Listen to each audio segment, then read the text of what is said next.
This truck belongs to her rich admirer, and this bike belongs to her poor one.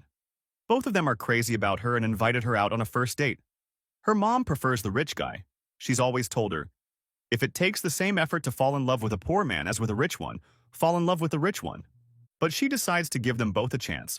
The rich guy is head over heels for her, so he brings $1,000 to spoil her and impress her. And the poor guy? He's just as smitten.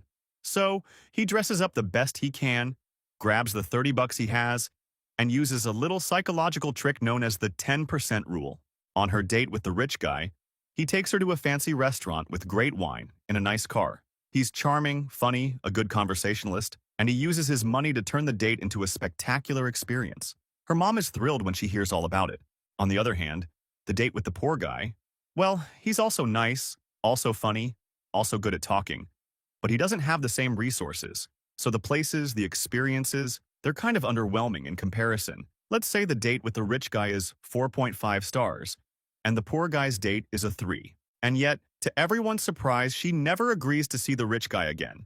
From the moment she gets home, she's already excited to see the poor guy again. The rich guy is confused. She's also confused.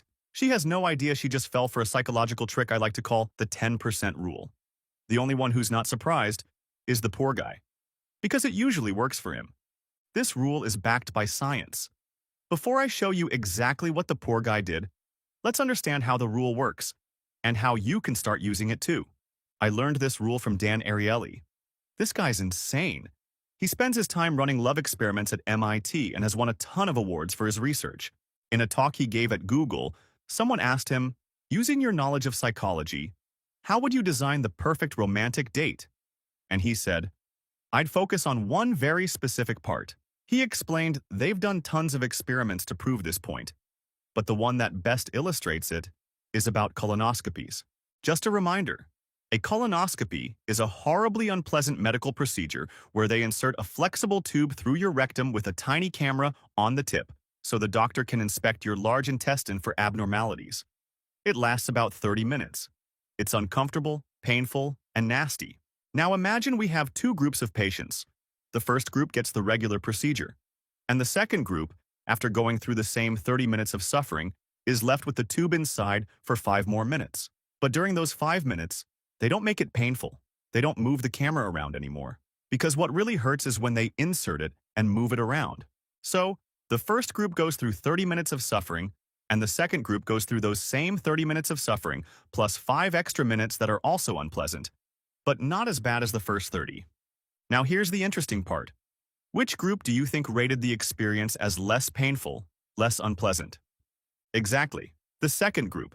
What Dan Ariely explains is that the end of an experience has a huge impact on how we perceive the entire experience. So for the second group, since the ending wasn't so bad, they remember the whole thing as less terrible. Weird, right? No one in their right mind would say, hey, leave the tube in for 5 more minutes, please. But that's how the mind works. And that's exactly what the poor guy takes advantage of with the 10% rule. Think of it this way. If you go on a 4-day vacation and all 4 days are just okay, a 7 out of 10, then you'll remember it as a 7. The average is 7. Your perception is 7. But if the first 2 days suck and get a 5, and the last 2 days are amazing and get a 9, even though the average is still 7, you'll remember it as more like an 8.5, because the ending felt so good. That's the trick. If a soccer match has a boring first half but ends with an epic last 15 minutes, people walk out saying it was amazing. But if the best part is at the beginning and the rest drags, people leave saying it sucked. The order matters. That's the trick. The 10% rule is powerful. It's all about focusing on making the last 10% of the experience extraordinary, because the way something ends shapes how people remember the whole thing. So, what did the poor guy do? How did he use the 10% rule? Here's what he did. He took her to a very modest place, but there was chemistry. They talked, they laughed, they had a good time. And he liked her so much, was so into her, that he said, look, I don't usually do this because it's out of my budget, but I want to take you for a drink somewhere special. So they went to a tiny bar, ordered a small bottle of wine, and after a couple of glasses, the poor guy pulled out his guitar and played 2 or 3 songs just for her. What he felt was real. You could see it in his eyes. And for her, that last hour was so magical. Not just 5 stars, it didn't even fit in 5 stars. It was more like a 6 or a 7 or even an 8. That last 10% of the date was so magical that when she got home and walked through her door, that's what stayed in her mind. That's what shaped her whole memory of the night.